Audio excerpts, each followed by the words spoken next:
Goal, nation's leading institute.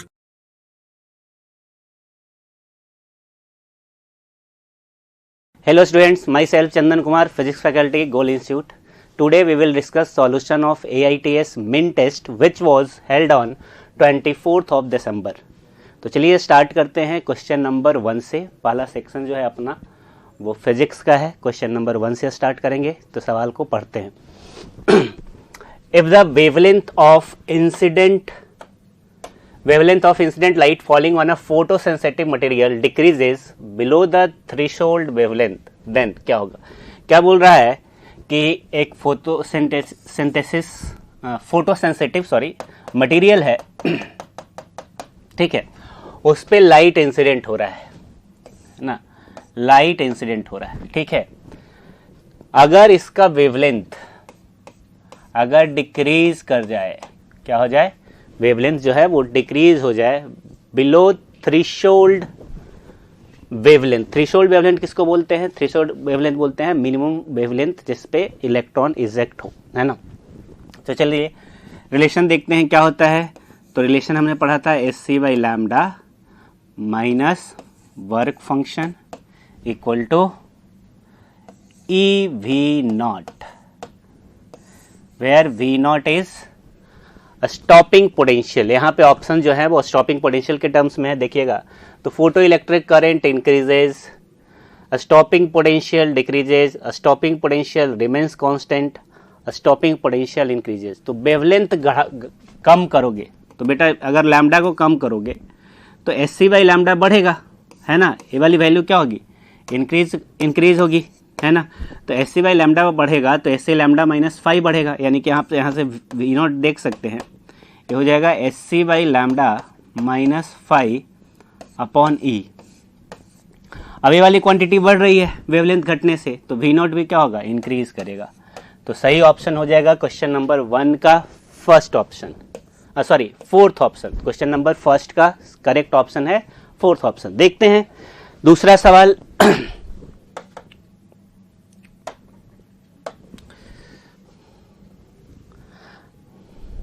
हाँ, the figure shows a plot of photo current versus anode potential for a photosensitive surface for 3 different radiation which of the following is correct statement. आपके पास एक graph है current and anode potential के बीच में, है ना, और हमारे पास 3 कर्व है, curve A, B and C, 3 curve है, और इनमें से हमें सिलेक्ट करना है. स्टेटमेंट दे रखा है 4 स्टेटमेंट, इनमें से चूज करना है कौन सा करेक्ट है ना. तो देखिए A और B को ध्यान से देखिए, एक ही जगह से स्टार्ट हो रहा है. हम लोग रिलेशन जानते हैं SC by lambda minus 5 equal to EV0, ठीक है. तो जो सरफेस है, फोटोसेंसिटिव मटेरियल है, सरफेस है, उसका वर्क फंक्शन तो कांस्टेंट होगा, तो फाई क्या रहा होगा, कांस्टेंट होगा. तो फाई कांस्टेंट हो गया, ठीक है. अगर लैम्डा सेम होगा तो स्टॉपिंग पोटेंशियल भी क्या होगा, सेम होगा, एनोड पोटेंशियल भी क्या होगा, सेम होगा, है ना. तो यहाँ से हमें क्या दिख रहा है, A और B जो है वो एक ही पॉइंट से स्टार्ट हो रहा है, मतलब इनका जो रिटार्डिंग पोटेंशियल है A और B का वो सेम है. क्या है, रिटार्डिंग पोटेंशियल सेम है, ठीक है. तो स्टेटमेंट देख लेते हैं हम लोग. Curve A and B represent incident radiation of different frequency. नहीं, गलत बात है. A और B सेम फ्रीक्वेंसी का है, सेम वेवलेंथ का है, ठीक है. दूसरा देख लेते हैं, curve A and B represent incident radiation of same frequency but of different intensity. ये सही है क्या?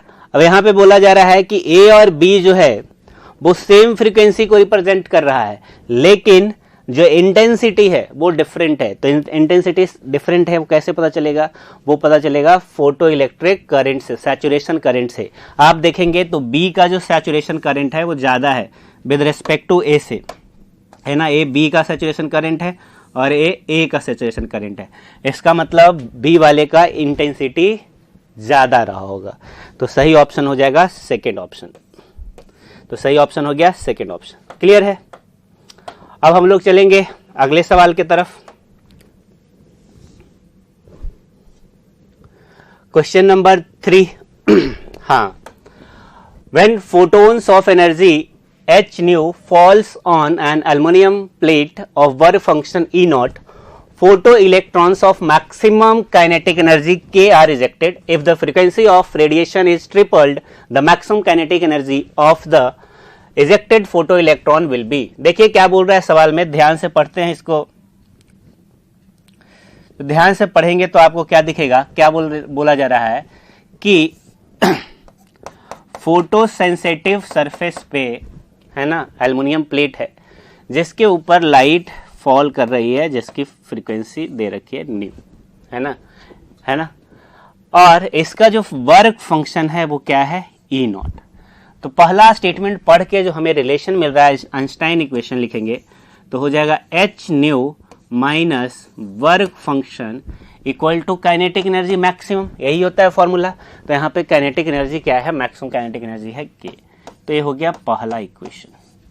दूसरा इक्वेशन आगे पढ़ेंगे यहाँ से, तो if the frequency of the radiation is tripled, अब फ्रीक्वेंसी को क्या कर दिया गया, ट्रिपल कर दिया गया, तो ये क्या हो जाएगा 3h न्यू, है ना, न्यू कितना हो गया 3 न्यू। वर्क फंक्शन तो वही रहेगा, सरफेस वही है तो 5। अब बोल रहा है कि काइनेटिक एनर्जी बताओ कितना हो जाएगा, तो काइनेटिक एनर्जी हो गया k डैश, और हमें k डैश कैलकुलेट करना है। ये हो गया दूसरा इक्वेशन, ठीक है। फ्रॉम फर्स्ट एंड सेकेंड आप क्या देख सकते हो, आप यहां से फाई को पुट कर सकते हो।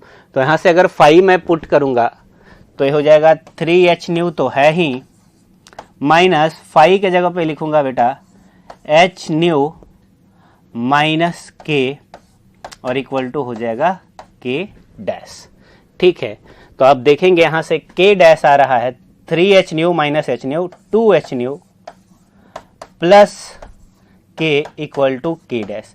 तो नया वाला जो काइनेटिक एनर्जी k डैश है वो कितना हो गया 2h न्यू प्लस k, और सही ऑप्शन हो जाएगा फर्स्ट ऑप्शन। क्लियर है, तो सही ऑप्शन हो जाएगा फर्स्ट ऑप्शन, ठीक है।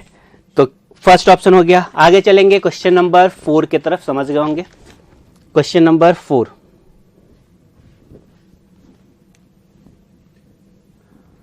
हाँ ध्यान से पढ़ा जाए सवाल को। The threshold wavelength for a metal having work function W nought is lambda not.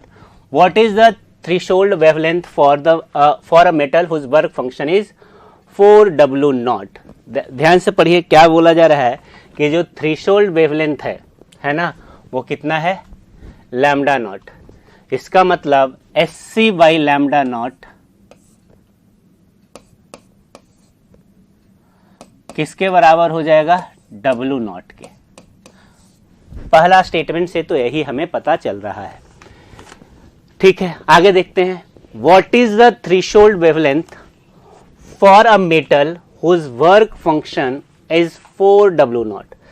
तो किसी दूसरे मेटल का पूछ रहा है तो HC upon lambda dash equal to क्या हो जाएगा 4W नॉट।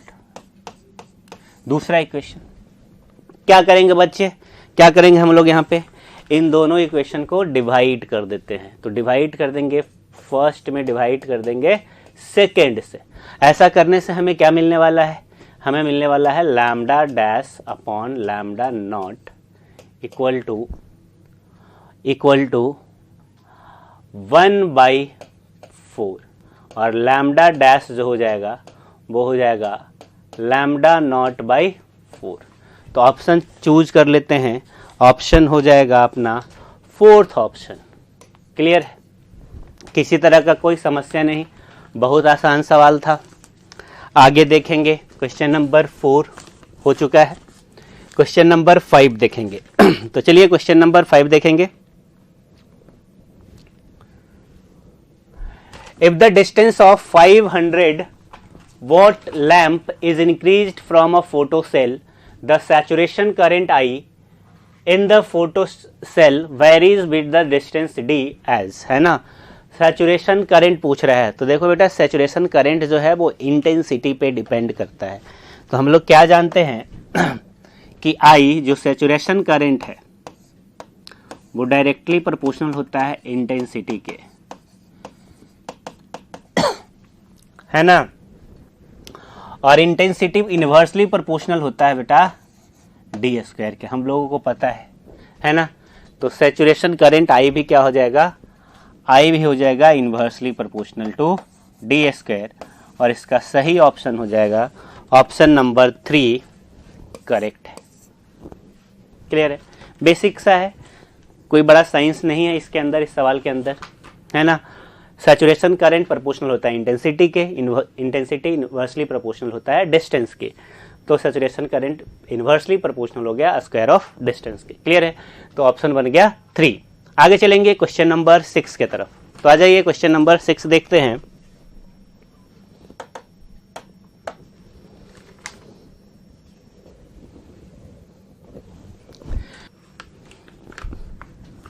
क्वेश्चन नंबर 6 देखेंगे हम लोग, क्या है क्वेश्चन नंबर 6 के अंदर।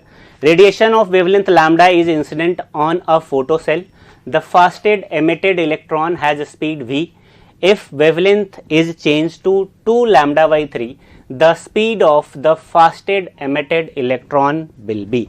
ध्यान से देखिए क्या बोल रहा है कि अगर वेवलेंथ लैम्डा का रेडिएशन होता है, इंसिडेंट करता है, तो जो इलेक्ट्रॉन की काइनेटिक एनर्जी है वो कितनी हो जाएगी, हाफ mv²। इलेक्ट्रॉन की स्पीड कितनी हो जाती है v, तो काइनेटिक एनर्जी क्या हो गई, maximum half mv²।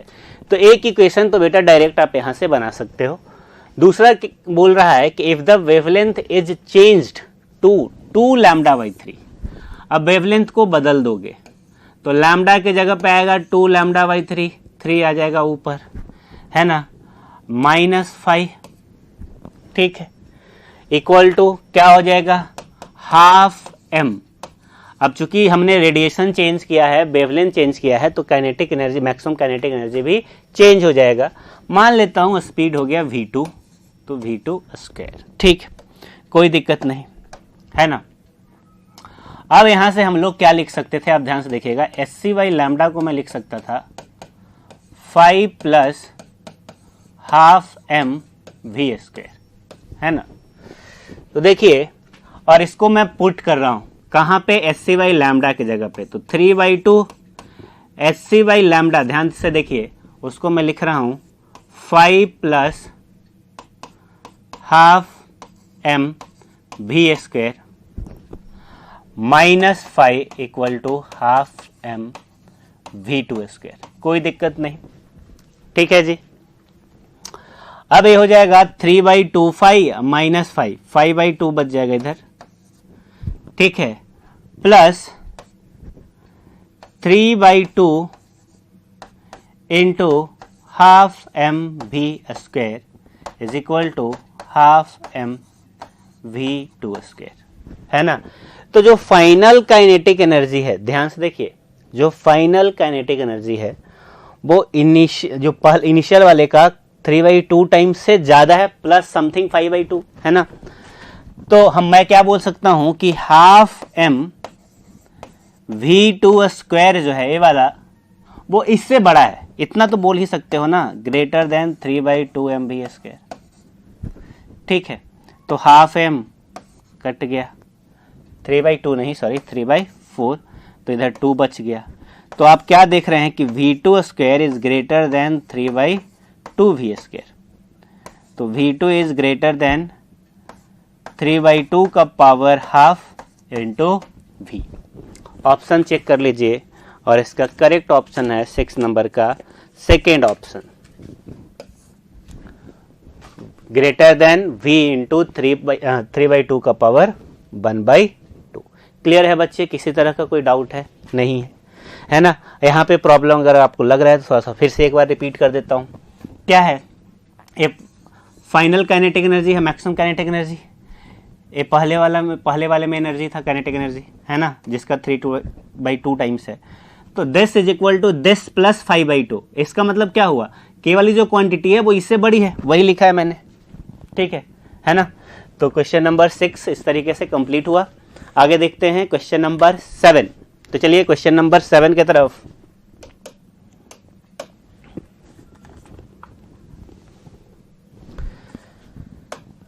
The energy of photon of light 8 electron volt, then the wavelength of photon must be अब हमको दे रखा है एनर्जी, जो एनर्जी है वो कितना है 8 इलेक्ट्रॉन वोल्ट, और वेवलेंथ हमसे पूछ रहा है। तो हम लोग जानते हैं एनर्जी होता है hc बाई लैम्डा, तो लैम्डा हो जाएगा hc/e। इससे आसान सवाल नहीं होगा।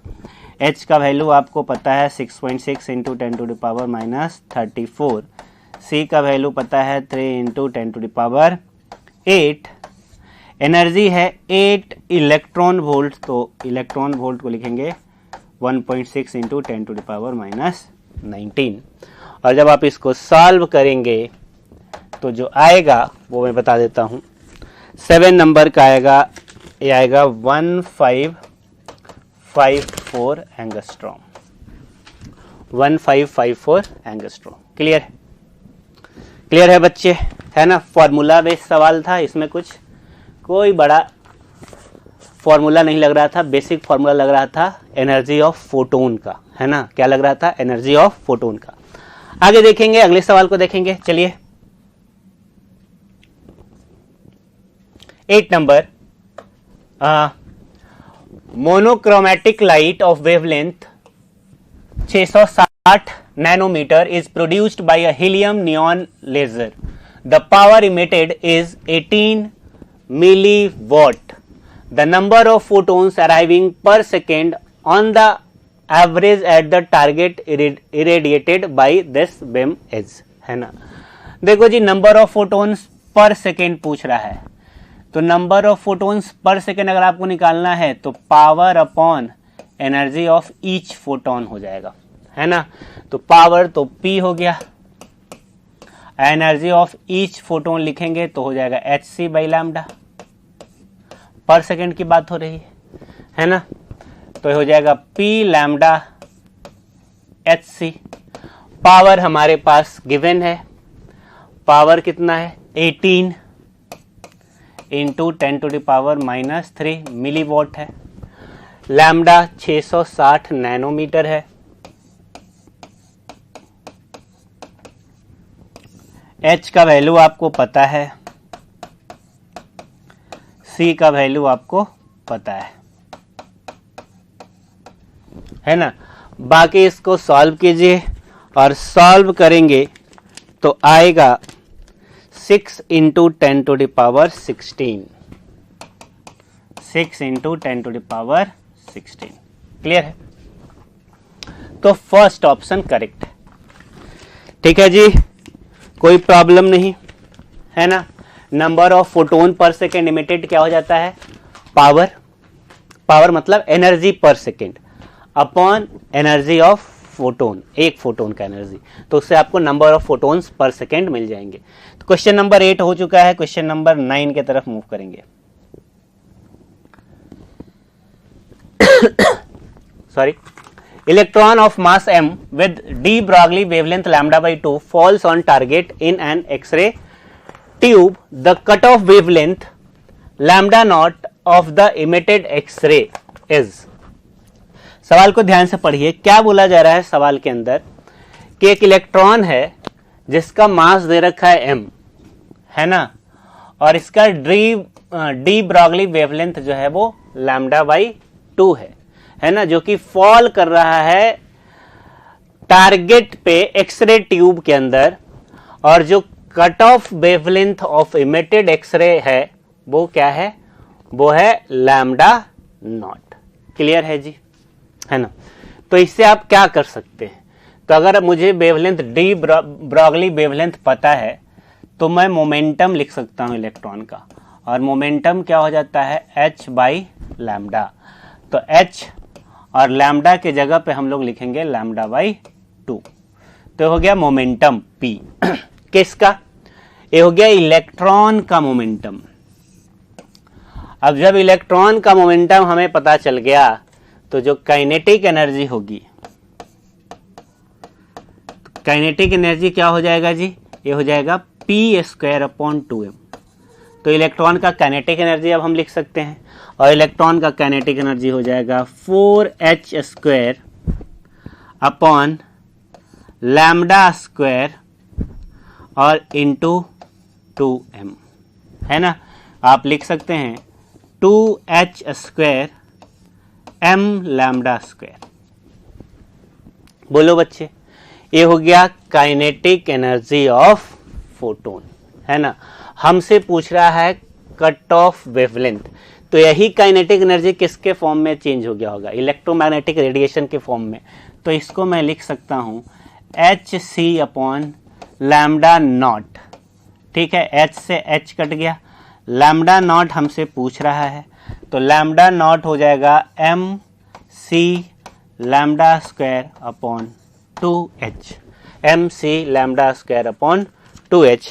और ऑप्शन चूज कर लेते हैं हम लोग। क्वेश्चन नंबर 9 का जो करेक्ट ऑप्शन बन रहा है वो बन रहा है ऑप्शन नंबर 4। क्लियर है बच्चों, कोई प्रॉब्लम?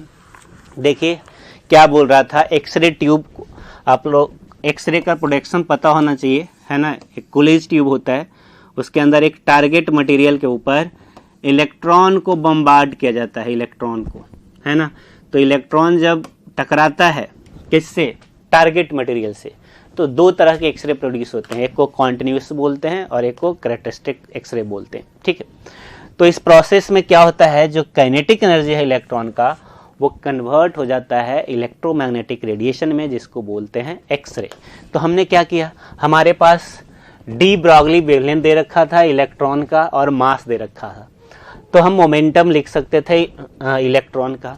अब मोमेंटम जब पता चल गया तो काइनेटिक एनर्जी भी इलेक्ट्रॉन का लिख सकते थे, और जो भी उसका काइनेटिक एनर्जी है वो एक्सरे फोटोन के एनर्जी के बराबर हो जाएगा, और वही हमने किया है। क्लियर है? तो सवाल समझ में आ गया होगा, सॉल्यूशन भी समझ में आ गया होगा।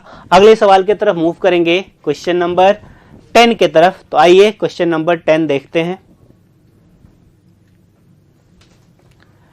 हाँ, 10 नंबर को देखते हैं हम लोग। If the momentum of an electron is changed by p, then the de Broglie wavelength associated with it changes by 0.4%. The initial momentum of electron will be। सवाल को पढ़ लिया हमने। क्या बोला जा रहा है कि अगर इलेक्ट्रॉन का मोमेंटम कितना से चेंज हो गया, p से, तो डी ब्रॉगली वेवलेंथ जो है वो चेंज कर गया कितने से, 0.4% से। तो पूछ रहा है the initial momentum of electron बताओ। तो इनिशियल मोमेंटम क्या था, तो सबसे पहले तो हम लोग जानते हैं लैम्डा क्या होता है, डी ब्रॉगली वेवलेंथ, ये होता है h अपॉन p। क्या है, h अपॉन p, ठीक है। क्लियर है, ये डी ब्रॉगली वेवलेंथ का फॉर्मूला है। अब सवाल में क्या बोल रहा है कि इलेक्ट्रॉन का मोमेंटम p से चेंज कर दिया गया, और ऐसा करने से डी ब्रॉगली वेवलेंथ में जो चेंज आया है वो आया है कितने का, 0.4% का। कितने का, 0.4% का। तो मान लेते हैं लैम्डा जो है वो क्या हो जाएगा, h upon P I, P initial बोल दे रहा हूं मैं, ठीक है। अब लैम्डा डैश क्या हो जाएगा, लैम्डा डैश हो जाएगा h upon P I plus p। इसको ऐसे भी कर सकते हैं, नहीं तो यहां से आप देख सकते हैं लैम्डा जो है वो इन्वर्सली प्रोपोर्शनल है मोमेंटम का, है ना। तो हम लोग लिख सकते हैं delta lambda by lambda is equal to delta p upon p, ठीक है। अब यहां पे दे रखा है कि de Broglie wavelength associated with it changes by 0.4%। तो 0.4% का मतलब क्या है, 100 से मल्टीप्लाई कर दीजिए। इस तरफ भी 100 से कर दिया और इस तरफ भी 100 से कर दिया, कोई दिक्कत नहीं है। अब यही बोल रहा है कि कितना है, 0.4। तो 0.4 equal to delta p upon p into 100, ठीक, यही आएगा। अब यहां से हम लोग डेल्टा p लिख सकते हैं। डेल्टा p कितना हो जाएगा बेटा, तो डेल्टा p अगर आप देखोगे तो ये हो जाएगा 0.4 p अपॉन 100, ठीक, ठीक है है ना, हमसे क्या पूछ रहा है, the initial momentum of electron, the initial momentum of electron. अब डेल्टा पी देखिए कितना है, डेल्टा पी है पी, डेल्टा पी क्या है पी, और यह है पी आई, तो डेल्टा पी को हमने कर दिया पी, 0.4 पी आई अपॉन 100, और पी आई देखेंगे तो आ जाएगा 100 इंटू पी अपॉन 0.4, है ना, 100 इंटू पी अपॉन 0.4, और इसको जब हम सॉल्व करेंगे तो ये आ जाएगा 250 पी, क्या आ जाएगा 250 पी। तो किसी तरह का कोई प्रॉब्लम है तो बताइए, है ना, स्मॉल चेंज है इसलिए हम लोग इसको अप्लाई कर सकते हैं, क्योंकि मोमेंटम में बहुत वेवलेंथ में बहुत कम चेंज आया है। तो lambda is inversely proportional to p, तो क्या लिख सकते हैं, delta lambda by lambda, delta p by p, 100 से मल्टीप्लाई कर दिया, delta lambda by lambda into 100 दे रखा है सवाल में 0.4, delta P upon p into 100, ए पी कुछ और नहीं इनिशियल मोमेंटम है, ठीक है ना। तो यहां से हम लोग डेल्टा पी को लिख सकते हैं 0.4 पी इनिशियल इंटू 100, है ना, या पी इनिशियल को लिख सकते हैं, पी इनिशियल को 0.4 into delta P, 0.4 into delta P, a delta P है, डेल्टा पी अपॉन 100, है ना। तो फिर हमने इसको वैल्यू पुट कर दिया, ओ एक मिनट, कंफ्यूजिंग हो सकता है,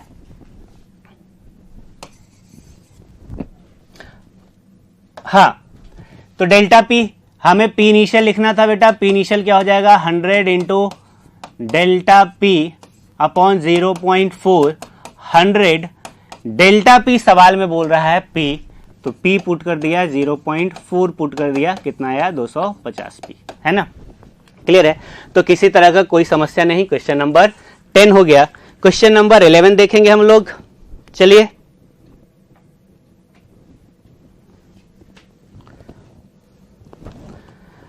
An electron of mass m when accelerated through a potential difference V has de Broglie wavelength lambda. The de Broglie wavelength associated with a charged particle of same amount of charge and mass 64 m accelerated through the same potential difference will be. सवाल पढ़ लिया आप लोगों ने, सवाल को ध्यान से पढ़िए, सवाल समझ में आएगा तभी बनेगा। क्या बोल रहा है कि एक इलेक्ट्रॉन है जिसका मास m है, जब उसको एक्सेलरेट किया जाता है विद पोटेंशियल डिफरेंस v, तो उसका डी ब्रॉगली वेवलेंथ हो जाता है लैम्डा। तो सबसे पहले तो डी ब्रॉगली वेवलेंथ जो होता है बेटा वो होता है h अपॉन पी, और इसको हम लोग लिखते हैं h अपॉन √2m की काइनेटिक एनर्जी 2m, और काइनेटिक एनर्जी हो जाता है E into accelerating potential v। Clear है। तो सबसे पहले तो यही बोला जा रहा है कि एक इलेक्ट्रॉन है जिसका मास m है और उसको एक्सेलरेट किया गया है v से, और जो इसका डी ब्रॉगली वेवलेंथ है वो लैम्डा है। तो लैम्डा इक्वल टू हो जाएगा h √2m E into v। Clear है। The de Broglie wavelength associated with the charge particle of same amount of charge, एक दूसरे चार्ज पार्टिकल की बात कर रहा है जिसके ऊपर सेम चार्ज है जो एक इलेक्ट्रॉन के ऊपर था, एंड मास 64 m। तो यहां से 64 m accelerated through same potential. अब देख लो, चार्ज सेम बोल रहा है और सेम पोटेंशियल बोल रहा है, मतलब बेटा काइनेटिक एनर्जी कांस्टेंट है। काइनेटिक एनर्जी क्या है यहाँ पे E इंटू वी, और ये क्या है कांस्टेंट है। और अगर एक कांस्टेंट है तो मैं क्या बोल सकता हूं कि लैम्डा जो है वो इनवर्सली प्रोपोर्शनल हो जाएगा √m के।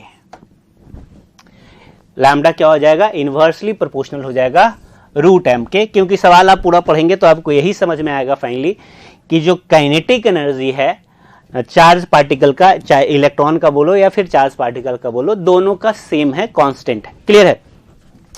तो हम लोग यहां से लिख सकते हैं lambda 1 upon lambda 2 is equal to √m2 upon m1। ठीक, इनवर्सली प्रोपोर्शनल इसलिए पलट दिया। लैम्डा 1 है लैम्डा, लैम्डा 2 शायद हमें फाइंड आउट करना है ना, हाँ लैम्डा 2 हमें फाइंड आउट करना है। रूट m2 हो गया 64m और m1 हो गया m, कट गया, लैम्डा 2 हो गया लैम्डा अपॉन रूट 64, रूट 64 हो जाएगा बेटा 8, तो लैम्डा 2 हो गया लैम्डा बाई 8। ऑप्शन ढूंढ लेते हैं हम लोग। क्वेश्चन नंबर 11 का सही ऑप्शन है लैम्डा बाई 8, है ना, सही ऑप्शन है लैम्डा बाई 8। क्लियर है। थर्ड ऑप्शन, आई होप आपको समझ में आया होगा, किसी तरह का कोई प्रॉब्लम नहीं होगा। चलिए आगे चलते हैं क्वेश्चन नंबर 12 के तरफ। Question number 12, the de Broglie wavelength of an thermal neutron at 627 degree Celsius is। Lambda equal to बेटा होता है, तुम्हें पता है, h upon root under 2m k, k is kinetic energy, kinetic energy of neutron हो जाता है 3/2kT thermal energy, है ना, टेम्परेचर की वजह से। तो यहाँ पे हम लोग पुट कर सकते हैं h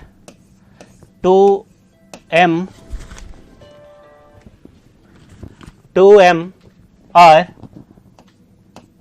k की जगह पे क्या लिखेंगे 3/2kT। क्लियर है बच्चों, क्लियर है ना। चलिए तो यहां से आ जाएगा h अपॉन रूट 3m/kT। अब हमें वैल्यूज पुट कर लेना है। क्या क्या पुट करेंगे, तो h है प्लैंक्स कांस्टेंट -34, रूट के अंदर 3, मास हो जाएगा न्यूट्रॉन का 27 इंटू k होता है 1.38 इंटू 10⁻⁻23 और टेम्परेचर हो जाएगा 627 डिग्री सेल्सियस है, केल्विन में लेंगे 900 kelvin.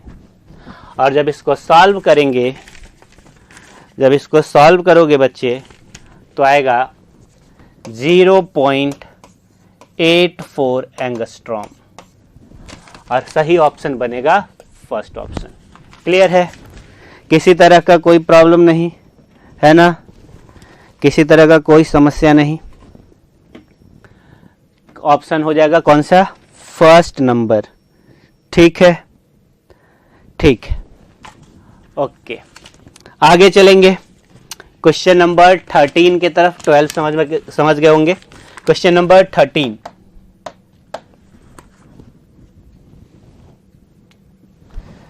Number, the log of lambda log of E graph between the energy E and electron and its de Broglie wavelength lambda will be, है ना। ध्यान दीजिए, लैम्बडा और एनर्जी E के बीच में क्या बोल रहा है, ग्राफ बनाने के लिए। तो लैम्बडा क्या होता है, लैम्बडा होता है बेटा h अपॉन पी, और अगर लैम्बडा को हम लोग लिख सकते हैं तो h हो जाएगा रूट अंडर 2m E हो जाएगा ना, ए इज काइनेटिक एनर्जी।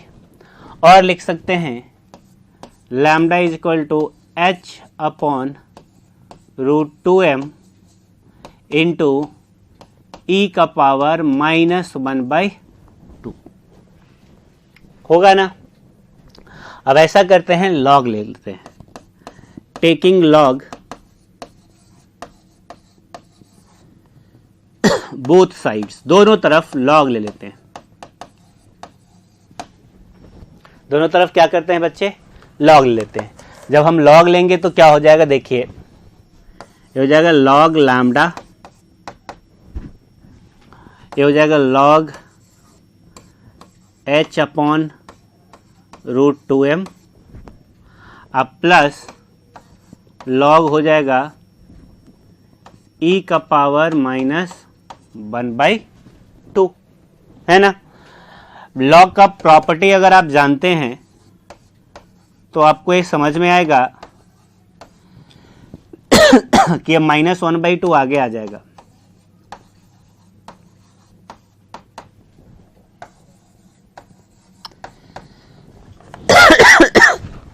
अब यहां पे देखेंगे तो बाई एक्सिस पे, जो बाई एक्सिस है उस पे लॉग लैम्डा है सब में, सारे ग्राफ जो है सबके अंदर वही है, और एक्स एक्सिस पे लॉग ई है। तो आप इक्वेशन लिख सकते हैं, ध्यान से देखिए, equation by c plus m into x by equal to m x plus c, straight line का इक्वेशन है, और इसमें सी इंटरसेप्ट हो जाएगा तो ये पॉजिटिव है, मतलब प्लस बाई एक्सिस पे कहीं कट करेगा, और m माइनस हाफ है, स्लोप जो है वो नेगेटिव है।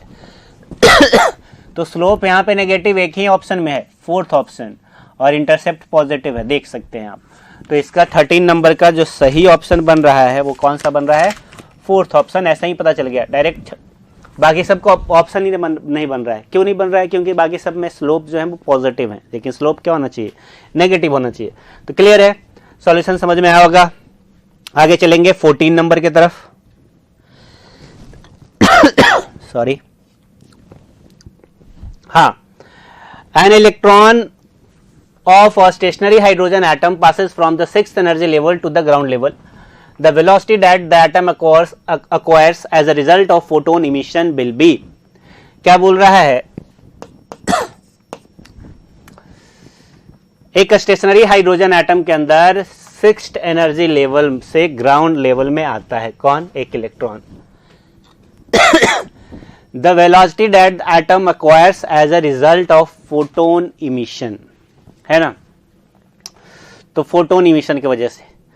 तो चलिए देखते हैं, तो जो फोटोन इमिट होगा उसका वेवलेंथ क्या हो जाएगा बेटा, 1 बाई लैम्डा, हम लोगों ने पढ़ा है आर होता है 1 बाई एन फाइनल का square minus 1 by an initial का स्क्वायर। ठीक है, तो कहाँ से कहाँ आ रहा है 1 में, फर्स्ट में आ रहा है, ग्राउंड लेवल पे आ रहा है। ठीक है, कहां से आ रहा है बच्चे, तो 6th एनर्जी लेवल से। तो ये 6 का स्क्वायर हो जाएगा, तो आप देखेंगे ये हो जाएगा 35 R अपॉन 36 1 बाई लैम्डा। ठीक है, the velocity that the atom acquires as a result of photon, है ना। अब यहां से हम लोग मोमेंटम लिख सकते हैं। मोमेंटम कितना होता है जी, मोमेंटम होता है h अपॉन लैम्डा। तो ये हो जाएगा h, और 1 बाई लैम्डा कितना है, 1 बाई लैम्डा है 35 R अपॉन 36,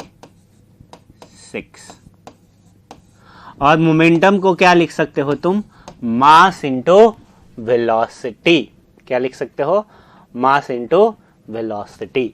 तो यहां से जो वेलोसिटी मिलेगा वो हो जाएगा 35 RH अपॉन 36 M।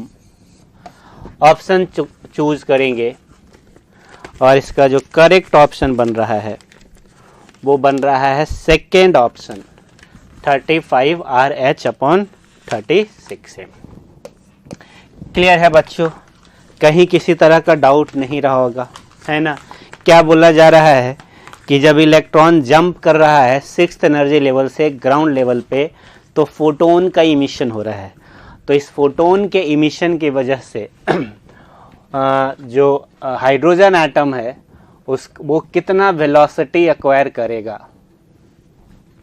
ठीक है, तो हमने क्या किया, हमने वेवलेंथ निकाल लिया, वेवलेंथ से पता चल गया, फिर वेवलेंथ से मोमेंटम पता चल जाएगा, मोमेंटम को हम लोग मास इनटू वेलोसिटी लिख लेंगे और सॉल्व कर लेंगे। क्लियर है। अगला सवाल है हमारे सामने, क्वेश्चन नंबर 15।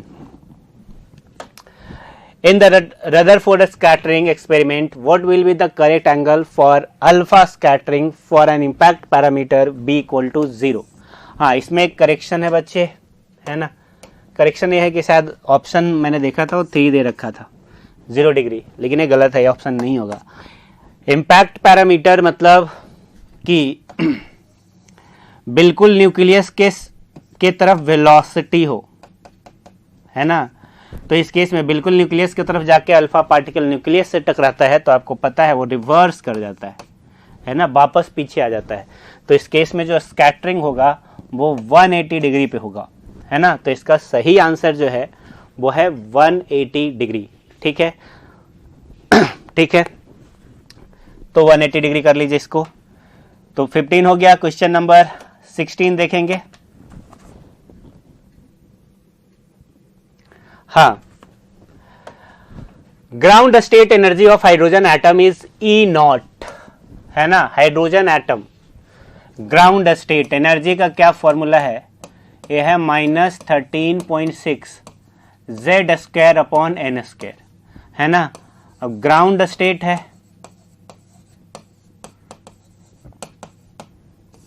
तो जेड तो 1 है ही क्योंकि हाइड्रोजन एटम है ना। एन भी क्या हो गया 1, तो ई जो हो गया वो हो गया -13.6 और इसी को क्या बोला गया है ई नॉट। और जब एनर्जी बोला जा रहा है उसका मतलब होता है टोटल एनर्जी। ठीक है बच्चों। अब क्या बोल रहा है, अब कॉलम 1 है एंड कॉलम 2 है और इनको मैच करना है। तो पहला है electrostatic potential energy in ground state of hydrogen atom. ये तो टोटल एनर्जी हुआ, हमसे पूछ रहा है इलेक्ट्रोस्टैटिक एनर्जी। तो पहले तो हम लोग पोटेंशियल एनर्जी, तो पोटेंशियल एनर्जी क्या होता है, पोटेंशियल एनर्जी होता है ई स्क्वायर माइनस में 4 पाई एप्सिलॉन नॉट आर, है ना। फिर इसी तरीके से टोटल एनर्जी लिखेंगे तो ए भी नेगेटिव में होता है लेकिन इसका हाफ होता है। काइनेटिक एनर्जी टोटल एनर्जी के बराबर ही होगा लेकिन पॉजिटिव होगा। तो kinetic energy total energy magnitude में समान होते हैं, पोटेंशियल एनर्जी इन दोनों का डबल होता है। तो जब टोटल एनर्जी ई नॉट है तो पोटेंशियल एनर्जी कितना हो जाएगा, पोटेंशियल एनर्जी हो जाएगा 2u नॉट ई नॉट, है ना। तो ये हो गया 2e नॉट टोटल। हाँ, सेकेंड देखते हैं कॉलम 2, कॉलम 1 का second B, total energy in first excited state of helium ions. Helium का फर्स्ट एक्साइटेड He+ आयन, तो Z का वैल्यू 2 और N का वैल्यू 2, तो वापस ही लिखोगे तो क्या हो जाएगा -13.6 Z square upon N square. तो ये दोनों को पुट करोगे तो वापस कितना होगा 13.6, यानी कि कितना टोटल एनर्जी ई नॉट हो जाएगा। टोटल एनर्जी क्या हो जाएगा ई नॉट। तो टोटल एनर्जी इसका हो जाएगा कितना बेटा ई नॉट। ठीक। Kinetic energy of electron in first excited state. तो काइनेटिक एनर्जी देखोगे तो kinetic energy and total energy क्या होते हैं, मैग्नीट्यूड में समान होते हैं, है ना। तो हमसे पूछ रहा है kinetic energy of electron in first excited state, तो ये क्या हो जाएगा negative minus of E not. फिर अगला kinetic energy of electron in ground state of hydrogen atom, ये भी क्या हो जाएगा माइनस ई नॉट। तो ऑप्शन होना चाहिए ए का 2e मतलब ए का r, बी का ई नॉट मतलब p, सी का माइनस ऑफ ई नॉट मतलब q। तो r p q q second option, है ना, r p q q। Clear है बच्चे। तो इसका करेक्ट ऑप्शन बन रहा है सेकेंड ऑप्शन। आई होप आपको समझ आया होगा। ठीक है, आगे चलेंगे क्वेश्चन नंबर 17 के तरफ आ जाइए। हाँ, for the Bohr's orbit of circumference 2πr the de Broglie wavelength of revolving electron क्या हो जाता है जी, n lambda equal to 2πr हो जाएगा, है ना। तो n लैम्डा क्या बोल रहा है, फोर्थ ऑर्बिट के लिए, शायद फोर्थ ऑर्बिट। हाँ, तो n का वैल्यू हो गया 4, तो 4 लैम्डा इक्वल टू 2πr। हमसे शायद पूछ रहा है क्या, डी ब्रॉगली वेवलेंथ, तो लैम्डा हो जाएगा 2πr अपॉन 4, तो क्या हो जाएगा πr upon 2, first option. Clear है, किसी तरह का कोई प्रॉब्लम नहीं। क्वेश्चन नंबर 18 देखेंगे। चलिए, question number 18, hydrogen atom is excited from ground state to another excited state with principal quantum number n equal to 6. The number of spectral line in the emission spectrum will be, देखो number of spectral lines, इसका formula होता है, आपको भी पता होगा, ये होता है बेटा n इंटू एन माइनस 1/2. अब सवाल पढ़ोगे तो n का वैल्यू 6 है, n का वैल्यू 6 है, तो क्या हो जाएगा ये हो जाएगा 6 इंटू 6 माइनस 1/2, 30/2, 15. कितना हो जाएगा 15. तो सही ऑप्शन हो गया थर्ड ऑप्शन. आसान सवाल था, कुछ था नहीं, फॉर्मूला बेस्ड था. क्लियर है? चलिए आगे चलते हैं. आगे चलेंगे क्वेश्चन नंबर 19 के तरफ. The first member of the Balmer series of hydrogen has a wavelength lambda. The wavelength of the third members of its series is. Balmer series क्या होता है बेटा? तो Balmer series में क्या होता है? Balmer series में क्या होगा? n initial होगा 2, सॉरी हाँ, n initial, n final होगा 2, n initial हो सकता है 3, 4, 5 एंड सो ऑन, है ना. तो इसमें फर्स्ट मेंबर की बात हो रही है. फर्स्ट मेंबर मतलब एन फाइनल तो 2 ही रहना है, एन इनिशियल हो जाएगा 3, और फॉर्मूला लिखेंगे तो हो जाएगा 1/λ r 1/2 का स्क्वायर माइनस 1/3 का स्क्वायर. और यहाँ से जब आप लैम्डा लिखेंगे तो लैम्डा जो आएगा वो आएगा 36 अपॉन 5r, 36 अपॉन 5r. ठीक है. इसी तरीके से थर्ड सीरीज, थर्ड मेंबर के लिए फाइनल तो बेटा 2 ही होता है, इनिशियल देखना पड़ेगा आपको. तो ये थर्ड इनिशियल के लिए फर्स्ट मेंबर था 3, सेकेंड 4, थर्ड कितना हो जाएगा 5, है ना. तो 1/λ डैश हो जाएगा r 1/4 माइनस 1/25, और यहाँ से अगर लैम्बडा डैश लिखेंगे तो हो जाएगा 100 अपॉन 21r. क्लियर है? अब दोनों का हम लोग रेशियो ले सकते हैं. First divided by second. First में अगर सेकेंड से डिवाइड कर दिया जाए तो क्या बनेगा? लैम्डा अपॉन लैम्डा डैश, है ना. लैम्डा अपॉन लैम्डा डैश, ये हो जाएगा 36 अपॉन 5r इंटू ये हो जाएगा 21r अपॉन 100, है ना. तो ये 9 4 जा 25. ठीक है. तो lambda by lambda dash R cut गया, ये हो जाएगा 189 अपॉन 125. तो लैम्डा डैश आ गया 125 अपॉन 189 लैम्डा. और अगर ऑप्शन ढूंढेंगे तो आपको ऑप्शन मिलेगा option number 4. Option number 4. Clear है बच्चों? Lambda dash equal to 125 upon 189 lambda. Clear है? चलिए क्वेश्चन नंबर 20 देखेंगे. क्वेश्चन नंबर 20 क्या है?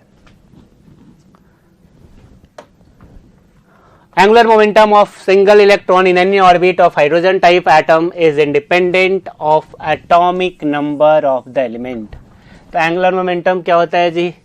एंगुलर मोमेंटम होता है NH/2π, हम लोग जानते हैं, और इंडिपेंडेंट होता है. तो स्टेटमेंट सही है, पहला statement is right. In ground state angular momentum is minimum. हाँ, तो एंगुलर मोमेंटम NH/2π है. ग्राउंड स्टेट में n का वैल्यू 1 हो जाएगा, मिनिमम हो जाएगा. तो दूसरा स्टेटमेंट भी सही है, यानी कि यहाँ पे बोथ स्टेटमेंट 1 एंड स्टेटमेंट 2 जो है वो करेक्ट है. तो both statement 1 and statement 2 are correct. Option first हो जाएगा. क्वेश्चन नंबर 21 देखते हैं। Question number 21, if m, mn, mp are the masses of x, z, a nucleus, neutron, proton respectively, then which of the following is correct? इसमें से ढूंढना है। तो अब देखिए क्या दे रखा है, m जो है वो मास है किसका, x, z, a का, है ना। और mn जो है वो क्या होता है, ये है मास ऑफ न्यूट्रॉन,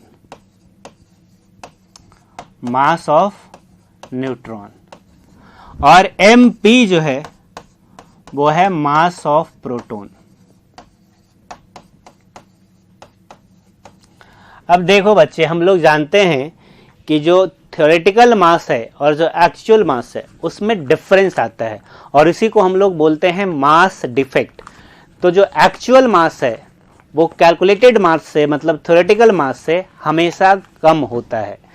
तो यहाँ पे अगर कैलकुलेटेड मास लिखें हम लोग तो हो जाएगा Z प्रोटॉन है तो हो जाएगा Z into MP plus neutron हो जाएगा A माइनस Z, है ना, A minus Z into Mn। ये हो गया थ्योरेटिकल मास। और ये क्या होगा, ये हमेशा ग्रेटर होगा किससे, तो एक्चुअल मास से, ऑब्जर्व्ड मास से। तो m is less than this. Option देख लीजिए इसमें से कौन सा है, a minus Z M N plus Z M P. Clear है, ऑप्शन फर्स्ट ही बन रहा है, तो 21 का जो सही ऑप्शन होगा वो फर्स्ट होगा। क्लियर है बच्चे, किसी तरह का कोई प्रॉब्लम नहीं। चलिए, आसान था, कुछ करना नहीं है। देख लीजिए एक बार बनाया हुआ है, m जो है वो मास है किसका, न्यूक्लियाई का। x कोई एटम है, उसके न्यूक्लियस का मास है क्या, m। ठीक है, तो ये तो हो गया ऑब्जर्व्ड मास या एक्चुअल मास बोल लो। थ्योरेटिकल मास हम लोग कैलकुलेट कर सकते हैं कैसे, by adding mass of neutron and proton present in the nucleus. ठीक है, अब क्या होता है, ऐसा देखा गया है कि जो थ्योरेटिकल मास है वो एक्चुअल मास से हमेशा ज़्यादा होता है। तो थ्योरेटिकल मास एक्चुअल मास से ज़्यादा, ये रिलेशन होना चाहिए, और रिलेशन बन रहा है फर्स्ट के अंदर। क्वेश्चन नंबर 22 देखेंगे, आ जाइए। क्वेश्चन नंबर 22,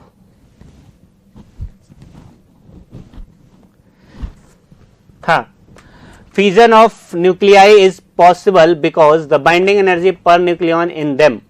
देखिए, फ्यूजन जो होता है, फ्यूजन मतलब ब्रेक करना, तो lighter nuclei and heavier nuclei दोनों का बाइंडिंग एनर्जी पर न्यूक्लियन कम होता है ना। बाइंडिंग एनर्जी पर न्यूक्लियन कम होता है। बाइंडिंग एनर्जी पर न्यूक्लियन जितना ज़्यादा होगा वो न्यूक्लियाई उतना ही ज़्यादा स्टेबल होगा। तो इसका मतलब क्या हो रहा होगा, फ्यूजन क्या होता है, हेवियर न्यूक्लियाई के अंदर देखा जाता है। मतलब कि मास नंबर बढ़ने के साथ साथ क्या हो रहा होगा, बाइंडिंग एनर्जी पर न्यूक्लियन बढ़ रहा होगा।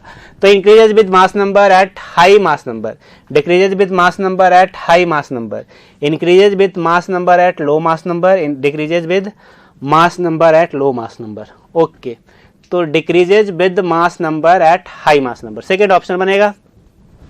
बाइंडिंग एनर्जी पर न्यूक्लियन डिक्रीज करता है with mass number at high mass number, है ना, हाई मास नंबर पे।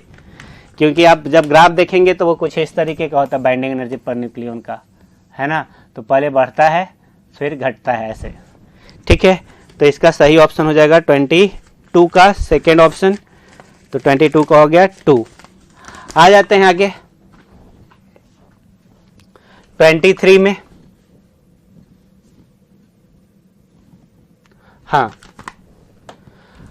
The principle of controlled chain reaction is used in, ये तो पता ही है, एटॉमिक एनर्जी रिएक्टर, है ना। एटॉमिक रिएक्टर के अंदर जो न्यूक्लियर फ्यूजन है उसको कंट्रोल किया जाता है ना।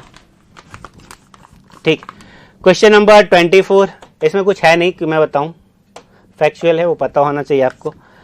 24, which of these is a fusion reaction. Fusion मतलब जोड़ना, है ना, जुड़ना, मिलना।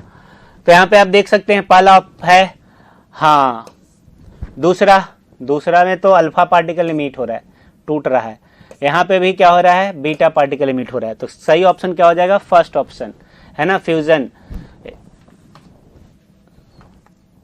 ठीक है, तो क्वेश्चन नंबर 25 की तरफ चलते हैं।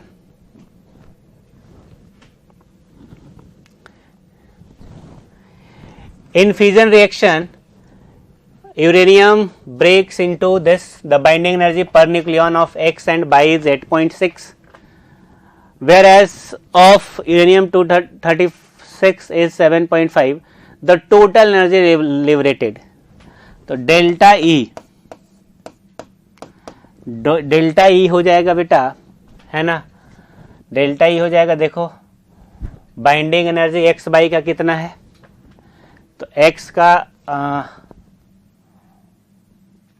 117 और पर न्यूक्लियन है 8.6 और बाई का भी है 117 और पर न्यूक्लियन है 8.6 और माइनस पहले यूरेनियम का कितना था, यूरेनियम में कितने न्यूक्लियॉन्स हैं 238 इनटू और बाइंडिंग एनर्जी पर न्यूक्लियॉन्स कितना है 7.5।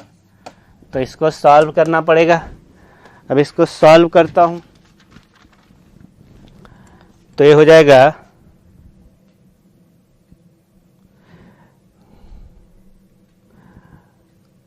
234 इंटू 8.6 माइनस 238 इंटू 7.5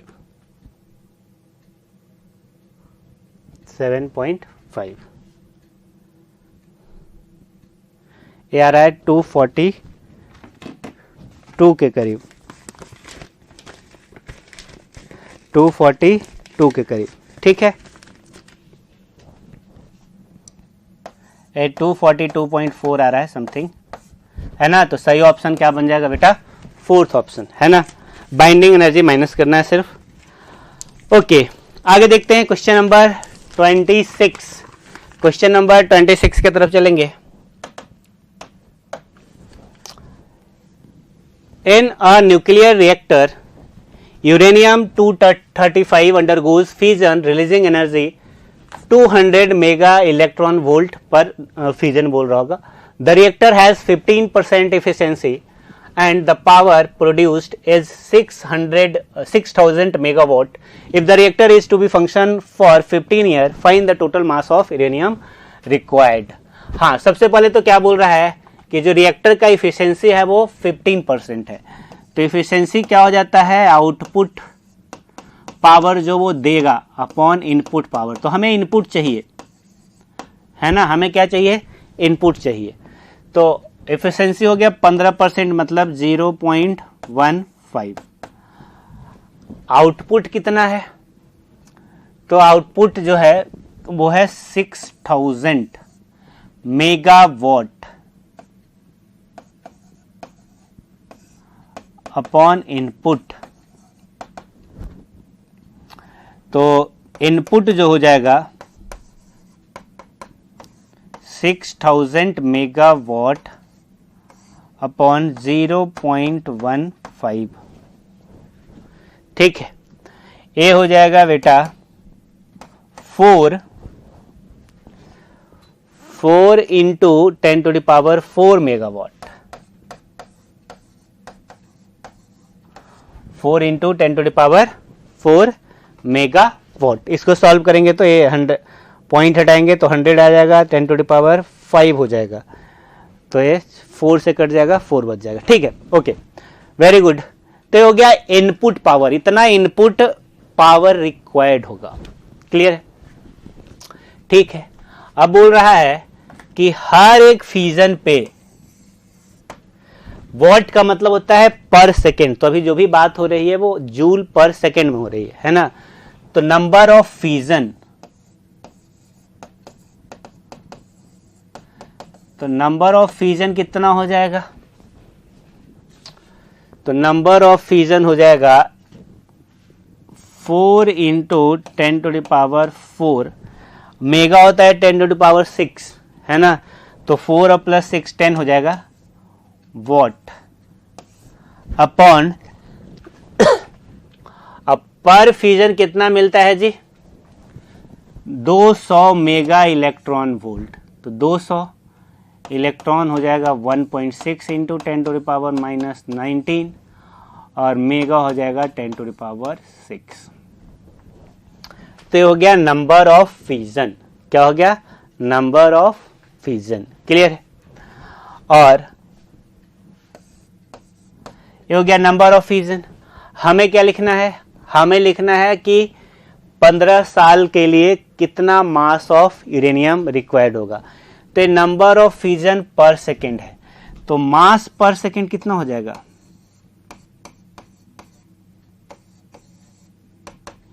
मास पर सेकेंड कितना हो जाएगा, तो number of fusion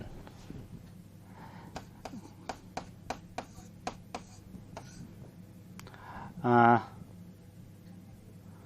3.2 into 10 to the power minus 11।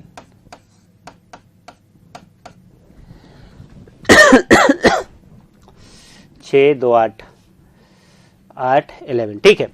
Into number of fusion, mass पर सेकेंड चाहिए, तो मास पर सेकेंड तो हो गया नंबर ऑफ फ्यूजन पर सेकेंड इनटू हर एक फ्यूजन में कितना मास, तो 235 होता है 1 मोल का, तो एक एटम के अंदर कितना हो जाएगा 235 upon Avogadro's number 6.023 into 10 to the power 23।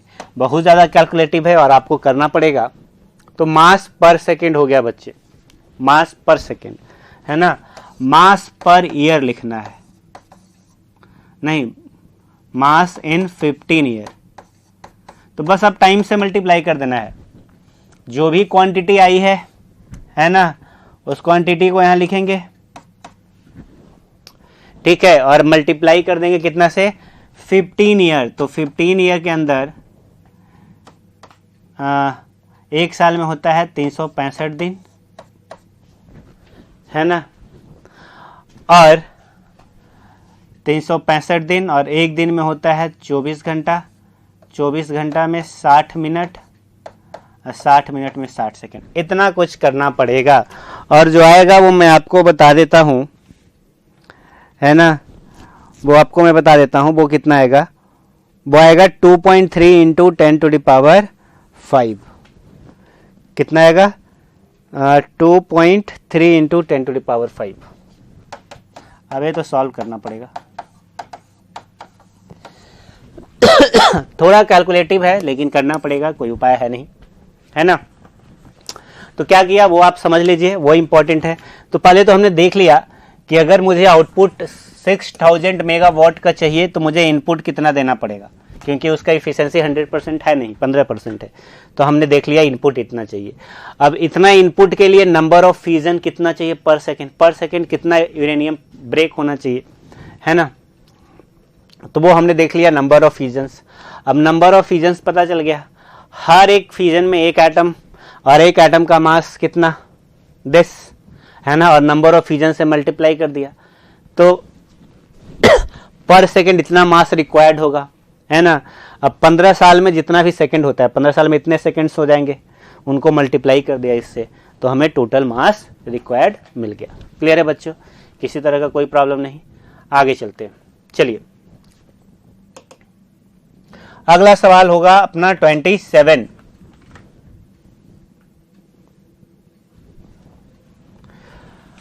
An electron jumps from the 5th orbit to 1st orbit of hydrogen atom. Given the reader work constant R equal to 10 to the power 5 centimeter, 10 to the power 5 per centimeter, the frequency in hertz of emitted radiation will be. देखो first से किस में जा रहा है, 5th से जा रहा है फर्स्ट ऑर्बिट में, है ना। तो इस केस में क्या होगा, फोटोन इमिट होगा। तो पहले तो हम लोग 1/लैम्डा लिखेंगे, तो क्या हो जाएगा R 1 - 1/25। तो 1/लैम्डा जो हो जाएगा वो हो जाएगा 24R/25। ठीक है, हमें चाहिए क्या, फ्रीक्वेंसी। तो फ्रीक्वेंसी का मतलब हो जाएगा c अपॉन लैम्डा, है ना। तो हो जाएगा 24 RC अपॉन 25। तो 24 अपॉन 25, R का वैल्यू दे रखा है 10⁵, है ना। पर सेंटीमीटर है तो 10⁻⁻² पर मीटर हो जाएगा। तो ये 7 आ जाएगा ऊपर होके, और स्पीड हो जाएगा 3 × 10⁸। और इसको जब आप सॉल्व करेंगे तो सॉल्व करने के बाद आएगा बेटा क्वेश्चन नंबर 27 का सेकेंड ऑप्शन, है ना। क्या आ जाएगा? Second option 2.88 × 10⁻15। क्लियर है? कोई प्रॉब्लम नहीं। 28 देखेंगे, question number 28।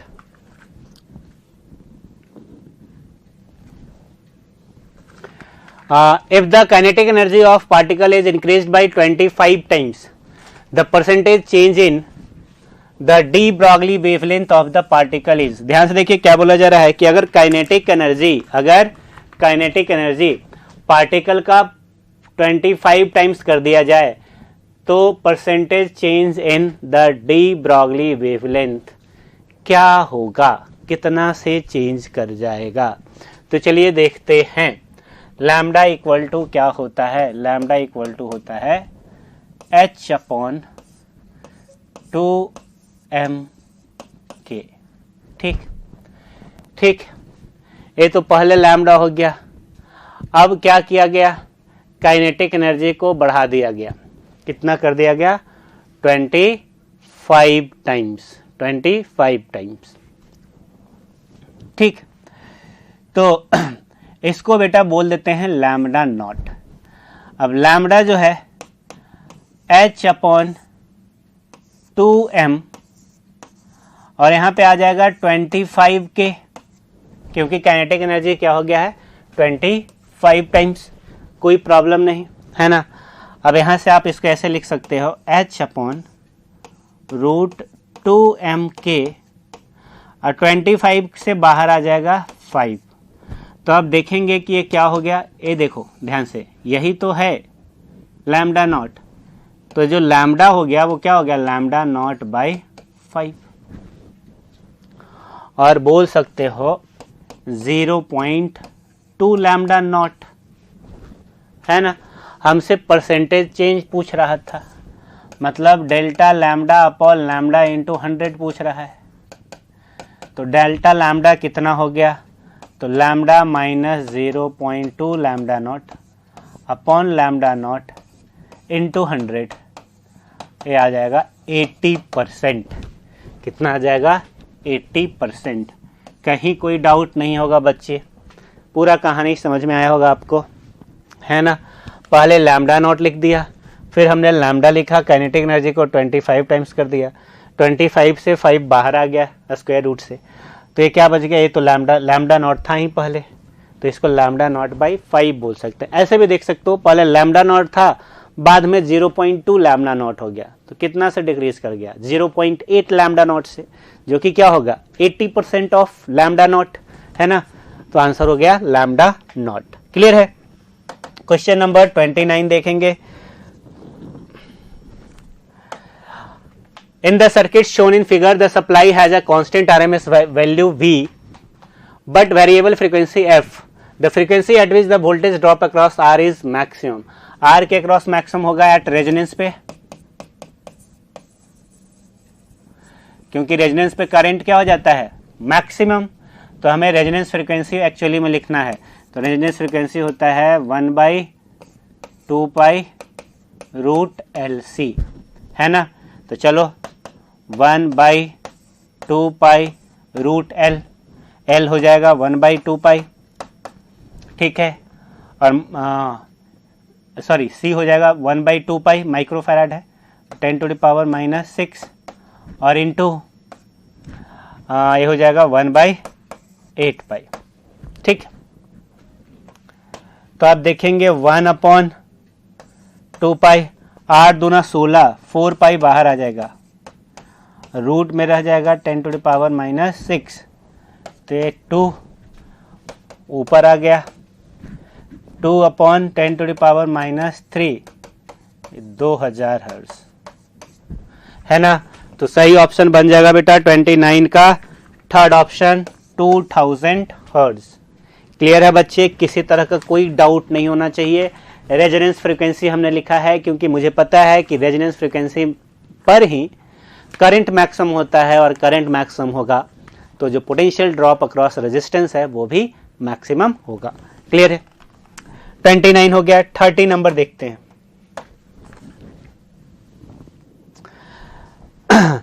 The identical loops of copper and aluminum are moving with the same speed in a magnetic field. Which of the following statement is true? ध्यान से देखिए क्या बोल रहा है कि दो आइडेंटिकल लूप्स हैं copper and aluminium with same speed से। Which of the following statement is correct? तो स्टेटमेंट पढ़ते हैं सबसे पहले। तो पहला स्टेटमेंट है induced EMF and induced current are same in both loops. दूसरा स्टेटमेंट है induced EMF remain same, induced current change in both loops, induced EMF changes but induced current remain same in both loops, induced EMF will be more in aluminium loop. हाँ, ध्यान से देखिए क्या बोला जा रहा है। आइडेंटिकल्स लूप हैं, सेम स्पीड से मूव कर रहे हैं। अब जब सेम स्पीड से मूव कर रहे हैं तो ईएमएफ इंड्यूस्ड क्या होता है बेटा? d∅dt, और करंट क्या हो जाता है? 1/r d∅dt। तो अगर आइडेंटिकल लूप्स हैं तो d∅dt तो सेम हो जाएगा, है ना। सेम स्पीड से मूव कर रहे हैं तो d∅dt क्या हो जाएगा? सेम हो जाएगा, है ना। मतलब इंड्यूस्ड ईएमएफ सेम हो जाएगा, लेकिन एल्युमिनियम और कॉपर दोनों का रेजिस्टेंस क्या होगा? अलग। तो जो इंड्यूस्ड करंट होगा वो क्या हो जाएगा? डिफरेंट। तो क्या होना चाहिए? Induced EMF remain same, induced current change in both loops. तो 30 का ऑप्शन बनेगा 2। 30 का ऑप्शन बनेगा 2। क्लियर है बच्चों, किसी तरह का कोई समस्या नहीं। आगे चलेंगे 31 के तरफ। क्वेश्चन नंबर 31 के तरफ आ जाइए।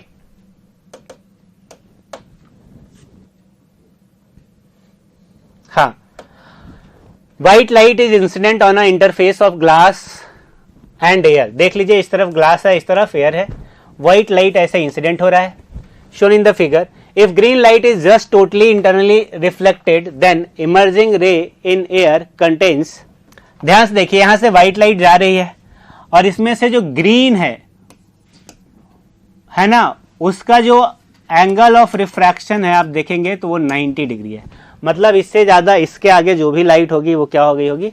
उसका टोटल इंटरनल रिफ्लेक्शन हुआ होगा। अब यहाँ पे आपको देखना पड़ेगा कि जो रिफ्रैक्टिव इंडेक्स है वो कलर ऑफ लाइट पे डिपेंड करता है और वो इन्वर्सली प्रोपोर्शनल होता है लैम्बडा का। ठीक, अब यहां से हम लोग क्या बता सकते हैं कि जो विबग्योर है, मतलब रेड, ऑरेंज, येलो, इन सब का वेवलेंथ जो है वो ग्रीन से ज्यादा है। और अगर ग्रीन से ज्यादा है वेवलेंथ, मतलब उसका रिफ्रैक्टिव इंडेक्स कम होगा। अब जिसका रिफ्रैक्टिव इंडेक्स ग्रीन से कम होगा वो तो इमर्ज कर जाएगा बाहर, बाकी सबका क्या हो जाएगा? TIR। तो यहां से जो बाहर आने वाली लाइट है ना, जो इमर्जेंट रे है, वो कौन कौन सी होने वाली है? Red, orange and yellow. तो हो जाएगा फर्स्ट, 31 का फर्स्ट। ठीक है, तो इस तरीके से 31 का सही ऑप्शन बन रहा है फर्स्ट। क्लियर है बच्चों? आगे देखेंगे हम लोग 32 नंबर। ठीक है, 32 नंबर। तो चलिए 32 नंबर की तरफ चलते हैं।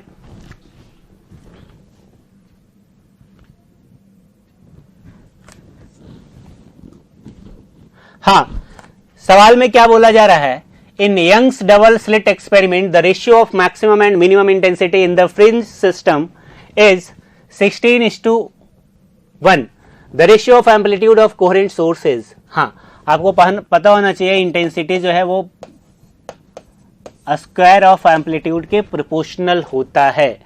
तो मैक्सिमम है ना, मैक्सिमम और मिनिमम, तो मैक्सिमम क्या हो जाएगा? मैक्सिमम हो जाएगा जब एम्पलीट्यूड मैक्सिमम हो जाएगा A1 + A2, और मिनिमम हो जाएगा जब एम्पलीट्यूड मिनिमम हो जाएगा A1 माइनस A2 का होल स्क्वायर, है ना। ठीक है बच्चों, और एक क्या गिवन है 16:1, तो यहां से आप लिख सकते हैं A1 plus A2 upon A1 minus A2 equal to 4। तो A1 plus A2 equal to 4A1 minus 4A2। ठीक है, ठीक है ना। इसको इस तरफ कर लीजिए तो आ जाएगा 5A2 इक्वल टू 3A1 और A1 अपॉन A2 हो जाएगा 5/3। तो सही ऑप्शन बन रहा है यहाँ पे थर्ड ऑप्शन, कोई दिक्कत नहीं है। क्लियर है। चलिए 33 नंबर करेंगे, आसान सवाल था। 33 पे आ जाते हैं।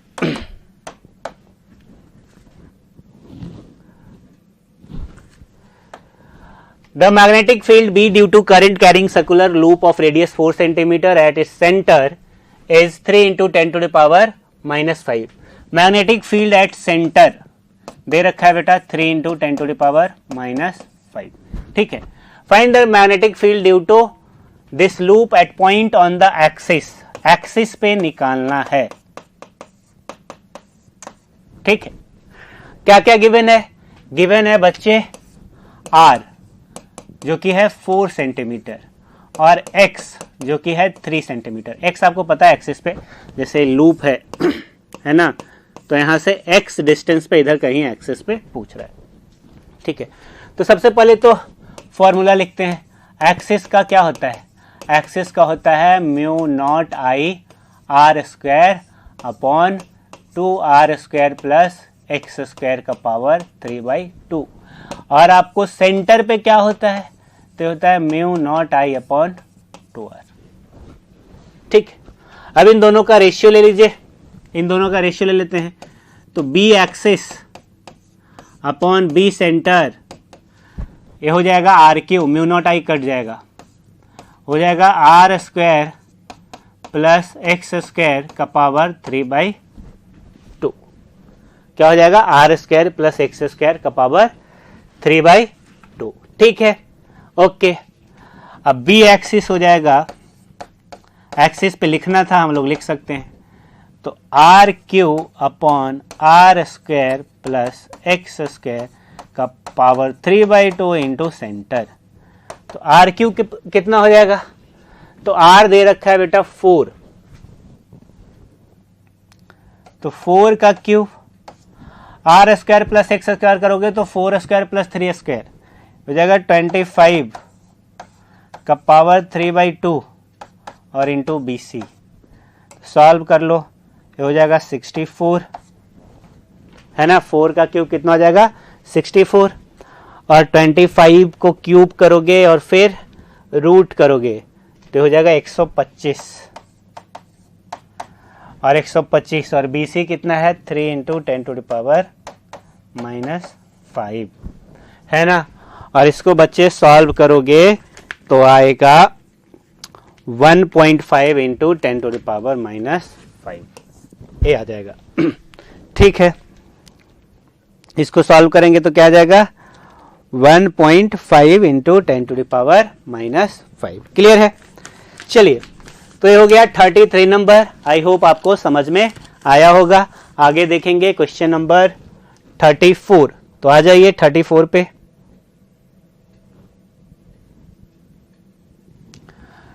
ये तो बहुत आसान सवाल है। The current in the given circuit, देख लो बच्चे, लगा लो इसके अंदर क्या, लूप लॉ, केवीएल लगा लो, किरचॉफ्स वोल्टेज लॉ। तो मान लेते हैं करंट इसमें आई फ्लो कर रहा है ना, तो लिखेंगे -15I, है ना। लो से हाई जा रहे हैं +12, -5I, हाई से लो जा रहे हैं -3, क्या हो जाएगा? 0। तो -20I +9 equal to 0, I equal to 9/2। 20 और हो जाएगा 0.45 एम्पियर। सेकेंड ऑप्शन, ये बिल्कुल आसान था बच्चे, है ना, इससे आसान सवाल नहीं हो सकता है। तो ये हो गया 34 नंबर। आगे देखेंगे हम लोग 35 नंबर।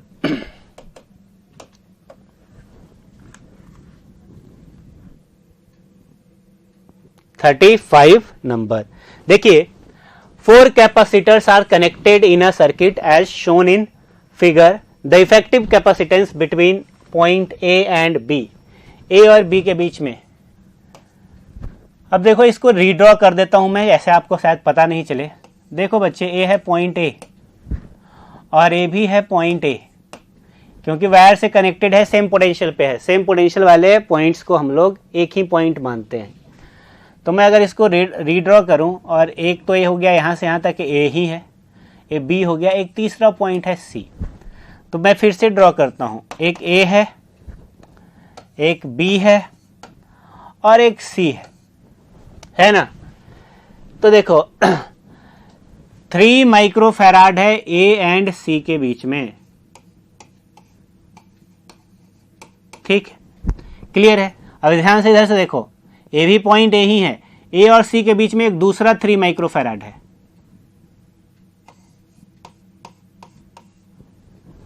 ठीक। अब देखो ये ए है और ये बी है, ए और बी के बीच में 6 माइक्रोफैराड है, तो ए हो गया, बी हो गया, और लास्ट बचा सी और बी के बीच में 12 माइक्रोफैराड। देखो इसको अगर रीड्रॉ करोगे तो आपको ये सर्किट मिलेगा, है ना। ये सर्किट इसलिए बना रहा हूं क्योंकि इसमें शायद देखने में डिफिकल्टी हो, यहाँ पे आसानी से दिख जाएगा। ये दोनों पैरेलल हो गए, सीरीज हो गए और फिर पैरेलल हो जाएंगे। तो 3 3 6, 3 3 6 और 12 6 का हो जाएगा 4, और 4 और 6 हो जाएगा 10, तो हो जाएगा 10 माइक्रोफैराड। तो 10 माइक्रोफैराड यहाँ पे ऑप्शन नहीं है, यहाँ पे थोड़ा गड़बड़ है, देख लेना, है ना। ये माइक्रोफैराड होना चाहिए, ओम लिख दिया है, तो ये क्या हो जाएगा बेटा, 10 माइक्रोफैराड। तो थर्ड ऑप्शन ही होगा, लेकिन यहाँ पे ओम की जगह पे क्या होना चाहिए, माइक्रोफैराड। प्रिंटिंग मिस्टेक है, आप उसको ठीक कर लेंगे। चलिए आगे देखेंगे क्वेश्चन नंबर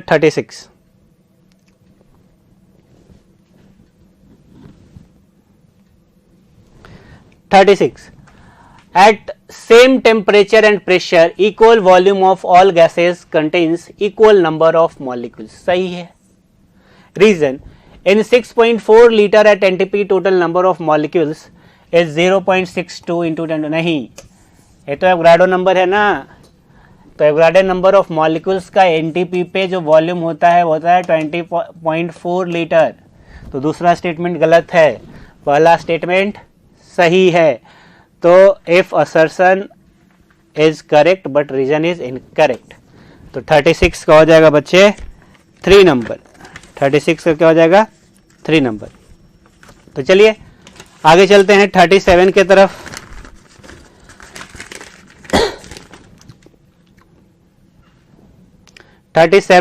देखेंगे हम लोग।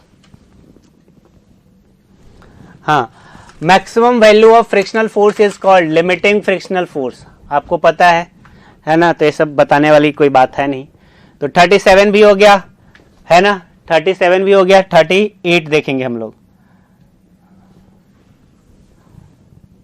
What would be the escape velocity from the moon if the mass of moon is 7.5 into 10 to the power 12 kg and its radius is 1750 kilometre. देखो एस्केप वेलोसिटी का फॉर्मूला होता है रूट ओवर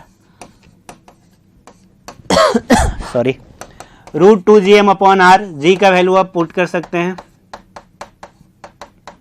मास का value put कर सकते हैं, बाकी तो कैलकुलेशन में आएगा। आर की जगह पे आप लिख सकते हैं 1.7 into 75 into 10 to the power 6, है ना। और इसको जब आप सॉल्व करेंगे बच्चे, तो सॉल्व करने के बाद जो आएगा वो मैं बता देता हूं, वो आएगा 2.4 किलोमीटर पर सेकेंड, है ना। 2.4 किलोमीटर पर सेकेंड, सॉरी, ठीक है। तो फार्मूला बेस्ड था, इसमें कुछ है नहीं, बस कैलकुलेशन है, तो आप कर लीजिएगा, कर दिया है मैंने। 39 नंबर देखेंगे। Maximum energy is evolve during which of the following transition. तो आपको पता होना चाहिए 1, 2, 3, 4। तो देखो एनर्जी इन्वॉल्व तभी होगा जब ट्रांजिशन ऊपर से नीचे की तरफ होगा। तो ये तो 1 से 2 बोल रहा है, होगा नहीं। 1 से 2 जाने के लिए एनर्जी देना पड़ेगा आपको। 2 से 6 ये भी नहीं होगा। 2 से 1 होगा, 6 से 2 होगा। अब आपको पता होना चाहिए कि 1 और 2 के बीच में जो एनर्जी का डिफरेंस है वो सबसे ज्यादा होता है ना। इसके ऊपर कहीं से कहीं आ जाए, कहीं से कहीं आ जाए, इससे कम ही होगा, है ना। तो ये क्या हो जाएगा सही आंसर 2 से 1 में। अब इसमें एक 6 से 2 है, अगर 6 से 1 में आता तो ज्यादा होता, लेकिन क्या बोल रहा है 6 से 2, इसके ऊपर कहीं से भी कहीं आए कम ही होगा, है ना। तो सही आंसर हो जाएगा 39 का 3। क्लियर है बच्चों। क्वेश्चन नंबर 40 देखेंगे, क्वेश्चन नंबर 40 देखेंगे। तो चलिए देखते हैं। Hydrogen atom emits a photon corresponding to an electron transition from n equal to 10 to n equal to 1. The required speed of hydrogen atom is almost, ठीक है, ओके। n इक्वल टू 10 से n equal to 1 में आ रहा है, तो wavelength क्या हो जाएगा 1/λ। एक मिनट रुक जाइए, इसको हटा लेते हैं, तो थोड़ा ऊपर स्लाइड कर लेते हैं। हाँ, तो बेटा वेवलेंथ लिख सकते हैं 1/λ हो जाएगा r, 1 - 1 10 का स्क्वायर, तो ये हो जाएगा 99r/100 1/λ। ठीक है, ठीक है। अब मोमेंटम लिखेंगे P, तो P हो जाएगा h/λ, और h/λ लिखेंगे तो हो जाएगा 99r इंटू h/100, है ना।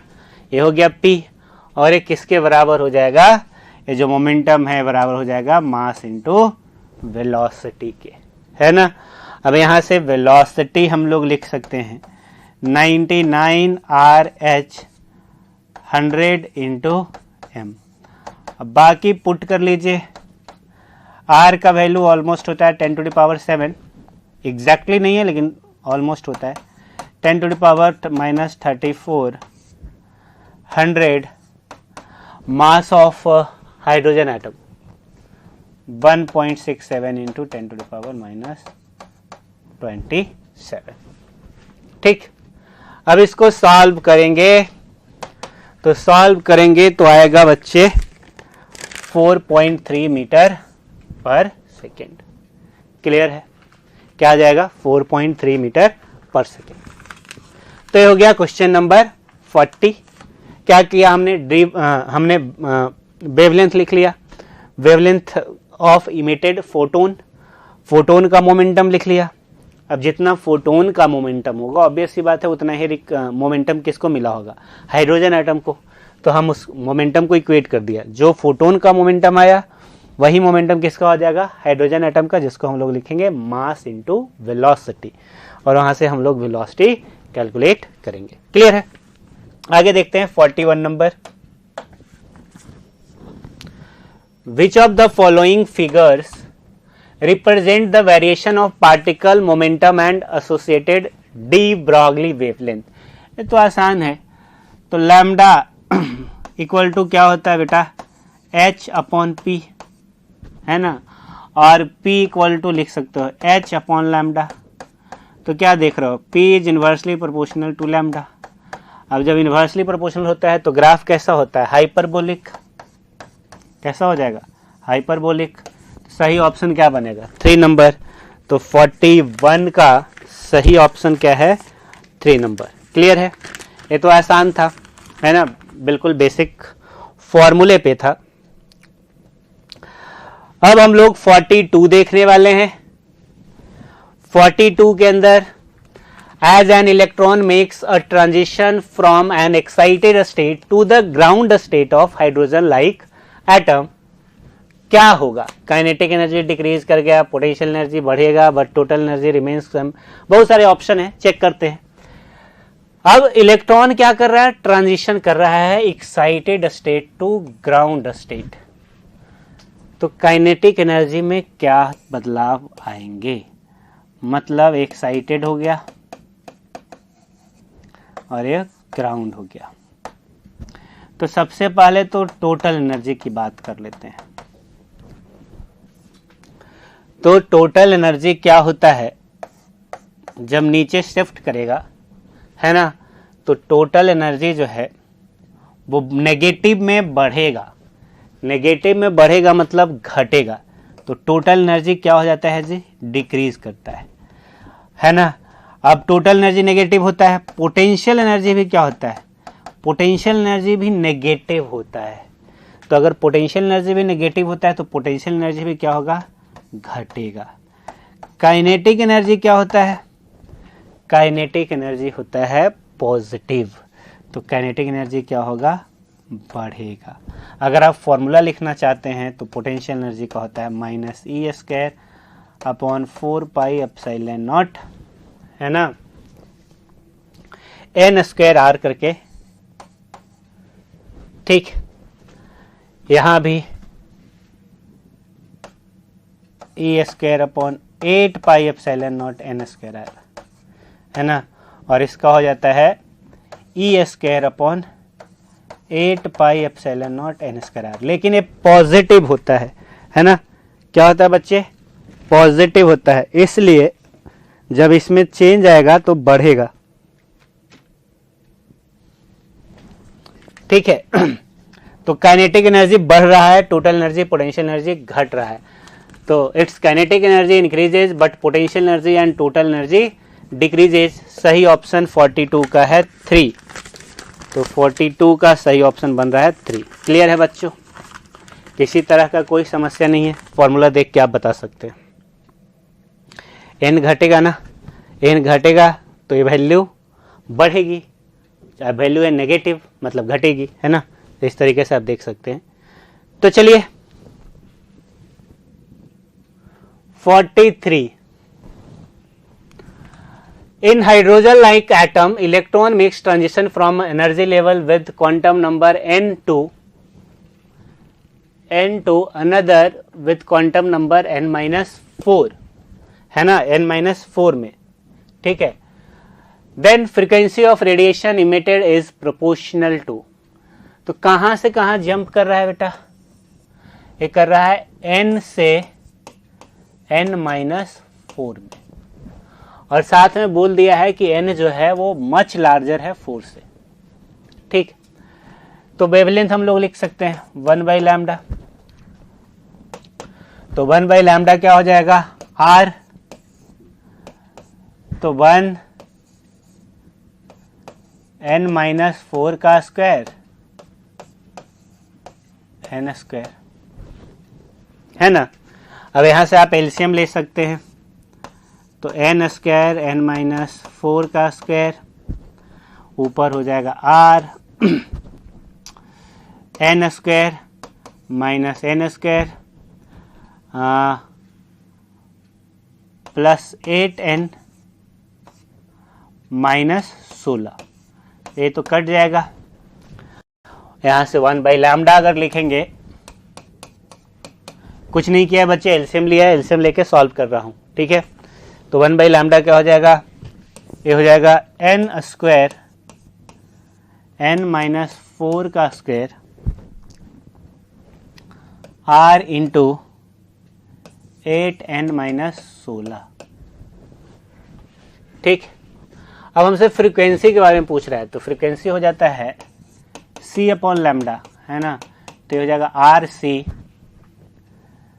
8n minus 16। 8 कॉमन ले लेते हैं यहाँ से, है ना, 8 कॉमन ले लेते हैं। तो यहाँ से अगर 8 कॉमन ले लें तो ये बच जाएगा n minus 2 n square n-4 का स्क्वायर। ये बेटा फ्रीक्वेंसी आया है। अब थोड़ा सा यहाँ पे ध्यान देना पड़ेगा आपको कि n जो है वो 4 से बहुत बड़ा है, 4 से बहुत बड़ा है। तो ये जो फ्रीक्वेंसी है देखिए 2 को नेगलेक्ट कर सकते हैं, है ना, तो ऊपर आ गया n, बाकी जो भी है RC8 प्रोपोर्शनलिटी देख रहे हैं हम लोग, तो ऊपर आ गया n, ठीक है, और नीचे n स्क्वायर, यहाँ भी नेगलेक्ट 4 को कर सकते हैं, n का पावर 4 हो जाएगा, तो v इज प्रोपोर्शनल टू क्या हो जाएगा, n का पावर 3, है ना। तो सही ऑप्शन बनेगा 4th ऑप्शन। तो 43 का सही ऑप्शन क्या है, 4th ऑप्शन है। कहीं कोई समस्या नहीं। चलिए आगे देखते हैं question number 44। Question number 44, if scattering particles are 120 for 120 degree angle, then at angle 90 degree it will be. देखो बेटा n जो है number of scattered particle per unit time जो है वो इन्वर्सली प्रोपोर्शनल होता है हाफ ऑफ एंगल के पावर 4 के, है ना, इस तरीके से। तो हम लोग यहाँ पे लिख सकते हैं n1/n2 हो जाएगा sin theta 2/2 upon sin theta 1/2 का पावर 4। क्लियर है बच्चों। तो n1 कितना है, n1 है 120, n2 पूछ रहा है sin थीटा 2 कितना है, तो sin थीटा 2 हो जाएगा 90, तो हो जाएगा 45, और पहले था sin 60 का पावर हो जाएगा 4। क्लियर है, कोई प्रॉब्लम नहीं। 120 अपॉन n2, है ना, और इधर हो जाएगा, देख लो बच्चे, 1/√2 sin 45 और sin 30 sin 60 सॉरी sin 60 √3/2, तो 2 पर आ जाएगा का पावर 4। तो 120/n2 बच गया √2/3 का पावर 4। सॉल्व करेंगे तो आएगा 120/n2 is equal to 4/9, n2 हो गया 120 इंटू 9/4, 270। कितना हो गया, 270। क्लियर है। तो नंबर ऑफ स्कैटर्ड पार्टिकल हो जाएंगे 270, और करेक्ट ऑप्शन बन रहा है सेकंड ऑप्शन। क्लियर है बच्चों। फॉर्मूला है, बस फॉर्मूला अप्लाई करना था और कुछ है नहीं इसके अंदर। चलिए अगले सवाल की तरफ चलेंगे हम लोग। क्वेश्चन नंबर 45 की तरफ। अबे तो इक्वेशन याद रखना पड़ेगा आपको। इन अ न्यूक्लियर रिएक्शन कार्बन जो है वो कन्वर्ट हो रहा है बोरोन में, बीटा पार्टिकल इमिट हो रहा है, तो बीटा पार्टिकल के साथ बेटा न्यूट्रिनो क्या होता है, इमिट होता है। तो इसका आंसर हो जाएगा एक्स इज न्यूट्रिनो, है ना, एक्स क्या है, न्यूट्रिनो है। क्लियर है। इस तरीके से 46 number, the control rods used in nuclear reactor can be made up of. अगर आपने पढ़ा होगा तो ये क्या होता है, कैडमियम का रॉड होता है। ठीक है, किसका होता है, कैडमियम का। तो 45 का हो गया 4 एंड 46 का हो गया 2। 45 का 4 एंड 46 का 2। ठीक है बच्चे, आगे देखते हैं 47 number.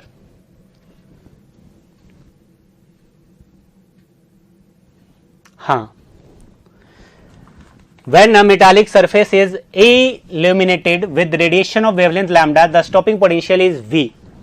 If same surface is illuminated with radiation of wavelength 3 lambda, the stopping potential is V/6.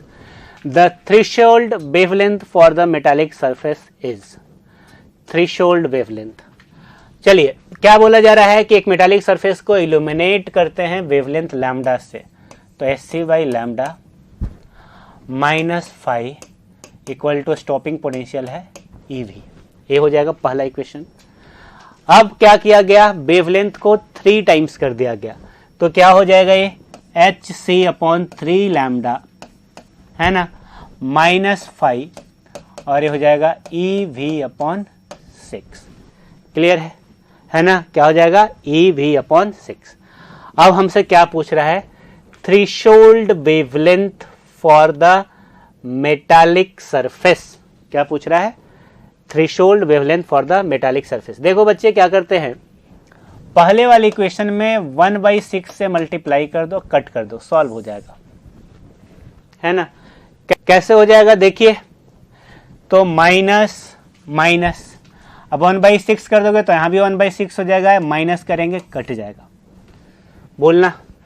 और ये हो जाएगा बेटा, देखो यहाँ प्लस हो जाएगा, यहाँ माइनस हो जाएगा, तो इधर बच जाएगा hc/3 लैम्डा, ये हो जाएगा माइनस में जी, और यह है hc/ देखो 1/6 आ जाएगा तो 6 लैम्डा, और इधर बच जाएगा +5 माइनस 5/6 इक्वल टू 0। सॉल्व किया है तो ये नेगेटिव में आ जाएगा, माइनस hc/6 लैम्डा, और ये बच जाएगा +5/6 इक्वल टू 0। ठीक है, तो hc/6 लैम्डा इक्वल टू 5/6, 6 गया, 5 इक्वल टू आ गया hc/5 लैम्डा, hc/5 लैम्डा। ध्यान देना बच्चों, 5 क्या होता है, 5 होता है वर्क फंक्शन, जिसको लिखते हैं hc/थ्रेशोल्ड वेवलेंथ। तो अब देखो थ्रेशोल्ड वेवलेंथ की जगह पे क्या है, 5 लैम्डा, तो लैम्डा नॉट क्या है, 5 लैम्डा। तो इसका आंसर क्या हो जाएगा, 5 लैम्डा, 47 का 1। क्या हो जाएगा, 47 का 1। कहीं कोई दिक्कत नहीं है, कुछ नहीं करना है, ऊपर वाले में 1/6 से मल्टीप्लाई किया, सब में ये वाला पार्ट कट गया है ना, बाकी को मैंने सॉल्व कर दिया है। ठीक है, और हमारे पास आंसर आ गया। ठीक है, आ जाते हैं 48 के अंदर। 48 नंबर सवाल पढ़ते हैं। देखिए सवाल में क्या बोला जा रहा है, When ultraviolet radiation is incident on a surface, no photoelectrons are emitted. If a second beam causes photoelectron to be ejected, it may consist of ultraviolet. Ultraviolet मतलब जिसका फ्रीक्वेंसी वायलेट से भी ज्यादा है, मतलब विजिबल से ऊपर है, वही इजेक्ट नहीं करवा पा रहा है। No photo electrons are ejected, मतलब कि अल्ट्रावायलेट के फ्रीक्वेंसी जो है वो थ्रेशोल्ड फ्रीक्वेंसी से कम है, उससे इमीट नहीं हो रहा है। इसका मतलब इमीट करवाने के लिए उससे ज़्यादा फ्रीक्वेंसी का रेडिएशन चाहिए। तो उससे ज़्यादा फ्रीक्वेंसी का रेडिएशन कौन है इसमें, इंफ्रारेड है क्या, नहीं, ये तो बहुत कम है।